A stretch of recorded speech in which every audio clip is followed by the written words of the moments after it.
Saguna commerce academy में आपका सभी का स्वागत है। ये यूट्यूब चैनल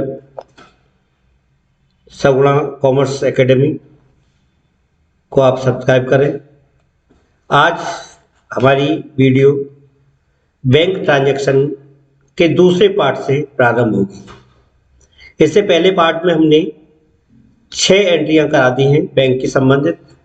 आज बैंक ट्रांजैक्शन की एंट्रियों के आगे की एंट्रियों के बारे में हम आपको बताते हैं। बैंक के एंट्रियों में सबसे पहले एंट्री है expenses paid by cheque. Expenses कोई भी हो सकता है, सैलरी हो सकती है, रेंट हो सकता है, वेजेस हो सकती है, तो इस तरह से भी हो सकते हैं। सैलरी पेड बाय चेक, इसको हम जो पढ़ के आते हैं वो जनरल एंट्री में किस तरह से जनरल एंट्री करते हैं। सैलरी एक्सपेंसेस अकाउंट डेबिट और टू हमारे पास बैंक है, जिस बैंक का चेक है उस बैंक के नाम से हेड को लेंगे, तो हमारा हेड है पीएनबी, तो ये बैंक एंट्री बनती है salary account debit to PNB account. यदि हमने इसी को इस तरह से बोला होता salary paid by cheque to Sunil Kumar, तो हम इस एंट्री को किस तरह से करते, जैसे अभी बताया उसी तरह से करते या चेंज करते? उसी तरह से करते। इसमें कोई भी चेंज नहीं होगा, सुनील का नाम नहीं आएगा। इसमें एंट्री वही बनेगी सैलरी अकाउंट डेबिट और टू पीएनबी। ये तो हमने जनरल में पास की है। इसके बाद हम अपनी डे बुक में या कैश बुक में किस तरह से एंट्री करेंगे। कैश बुक में रिसीट साइड में जिस बैंक का चेक है उस बैंक के नाम से हेड खोला जाएगा, पीएनबी का हेड खोला जाएगा, और सैलरी एक्सपेंसेस के नाम से हेड खोला जाएगा, और दोनों साइड के नरेशन में चेक नंबर लिखा जाएगा। ये हमारी एंट्री नंबर 7 होती है। एंट्री नंबर 8 में नेक्स्ट एंट्री हमारी है एंट्री नंबर 8। एंट्री नंबर 8 में हमने assets purchase by cheque. Assets में कोई भी असेट्स हो सकती है, फर्नीचर हो सकता है, बिल्डिंग हो सकती है, मशीनरी हो सकती है, या अन्य कोई असेट्स हो सकती है। उसके लिए चेक के द्वारा भुगतान करना है, तो उसके संबंध में एंट्री हमारी होगी। यदि हमने फर्नीचर खरीदा है तो फर्नीचर अकाउंट डेबिट और टू पीएनबी अकाउंट। एक ही बैंक लेके चल रहे हैं, PNB account. PNB account bank हमारे हमने लिख दिया। इसको हम अपने यहां कैश बुक में किस तरह से एंट्री करेंगे। कैश बुक में एंट्री करेंगे रिसीट साइड में जिस बैंक का चेक है उस बैंक के नाम से हेड खोला जाएगा, और पेमेंट साइड में जो असेट्स परचेज की गई है उस असेट्स परचेज के नाम से हेड खोला जाएगा। जैसे बिल्डिंग, फर्नीचर, मशीनरी, तो हमने क्या खरीदा? Furniture account debit. फर्नीचर को पेमेंट साइड में लिखेंगे और हेड को लेंगे, और दोनों साइड के नरेशन में, रिसीट और पेमेंट साइड के नरेशन में चेक नंबर लिखा जाएगा। ये हमारे पास 8वीं एंट्री होती है। तो अगली एंट्री हमारे पास पर्सनल यूज बाय चेक। क्या है हमारे पास? Personal use by cheque. इसको हम अपनी जनरल में क्या एंट्री करेंगे? पर्सनल यूज क्या होता है? कभी आपने अपनी फर्म से पैसा निकाला, फर्म से कोई गुड्स निकाला, उन सबको हम क्या कहते हैं? ड्राइंग कहते हैं। क्या कहते हैं? ड्राइंग कहते हैं।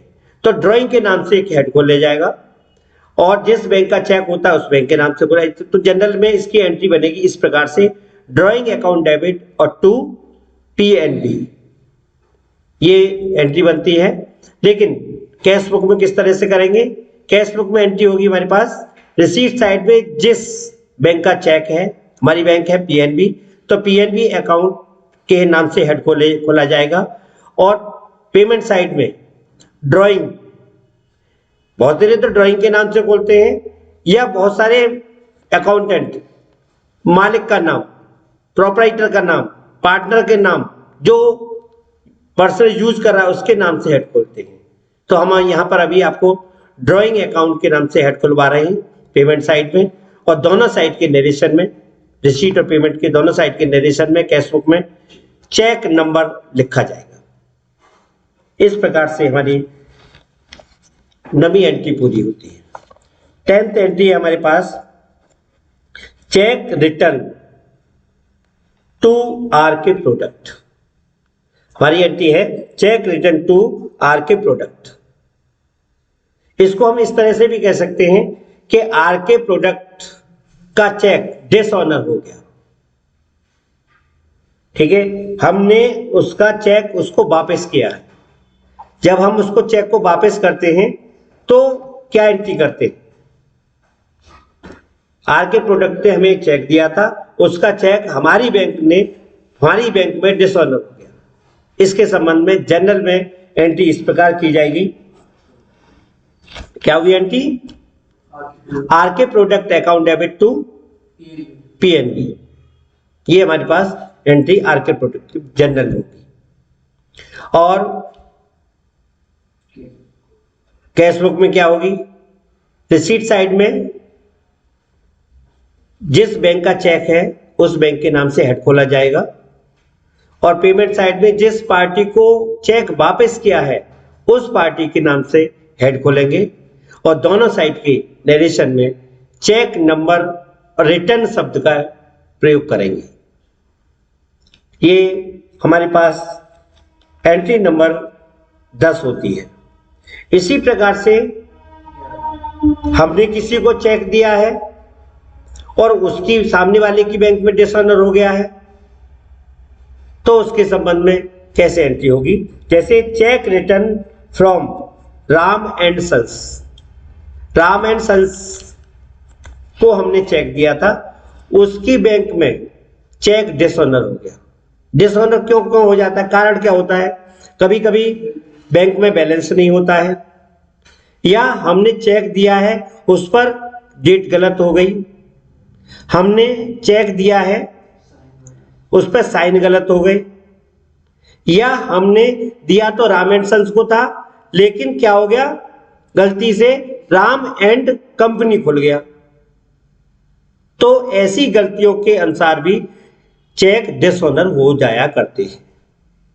लेकिन सावधानी ध्यान से रखना चाहिए, डेट सही डालनी चाहिए, अमाउंट सही डालना चाहिए, सिग्नेचर सही होने चाहिए, और जिस पार्टी या संस्था फर्म को चेक दे रहे हैं उसका सही पूरा नाम लिखा लिखा होना चाहिए चेक पर, तब तो ठीक रहता है। कभी कभी बैंक में बैलेंस नहीं होता है, उस टाइम पर भी डिसऑनर हो जाया करते हैं। तो इसके संबंध में एंट्री क्या होगी? राम एंड सन्स से चेक वापस आया है, चेक वापस आने की एंट्री राम एंड सन्स को क्रेडिट करेंगे और डेबिट करेंगे बैंक। तो पीएनबी अकाउंट डेबिट और टू राम एंड सन्स। तो रिसीट साइड में एंट्री होगी इसकी, राम एंड सन्स के नाम से हेड खोला जाएगा कैश बुक में, और पेमेंट साइड में क्या नाम होगा? जिस बैंक का चेक वापस आया है उस बैंक के नाम से हेड खोला जाएगा, और दोनों साइड के नरेशन में चेक नंबर लिखा जाएगा। नेक्स्ट एंट्री हमारे पास होती है बैंक चार्ज बाय पीएनबी। हमारी बैंक ने बैंक चार्जेस लगा दिए। बैंक चार्जेस क्या होता है? कभी कभी क्या होता है, बैंक अपने यहां पर चार्ज लगा देती है। ऐसे चार्ज लगाती हैं जैसे कभी आपने कोई पैसा निकाला, कैश निकाला, ज्यादा कैश निकाल लिया, ज्यादा कैश जमा कर दिया, तो आजकल बैंक उस पर भी चार्ज लगाने लगी है।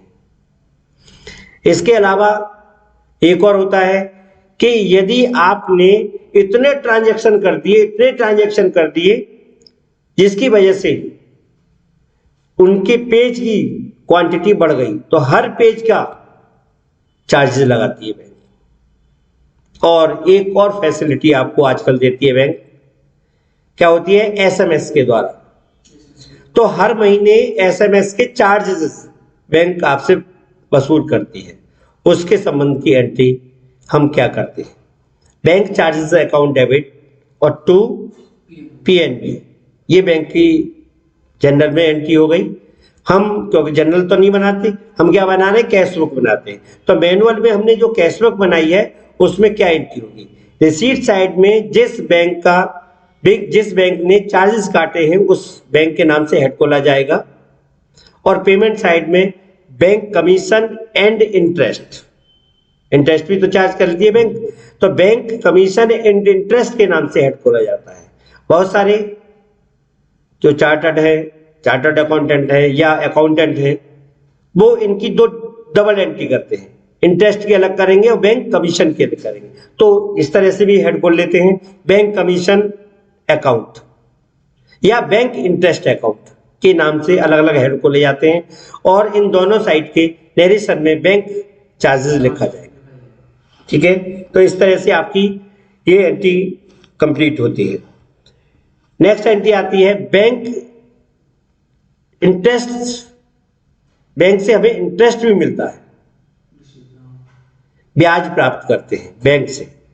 जब हम बैंक से ब्याज प्राप्त करते हैं तो हम अपने यहाँ क्या एंट्री करते हैं, पीएनबी बैंक अकाउंट डेबिट या पीएनबी अकाउंट डेबिट और टू इंटरेस्ट रिसीव्ड, ये एंट्री जनरल में की जाती है।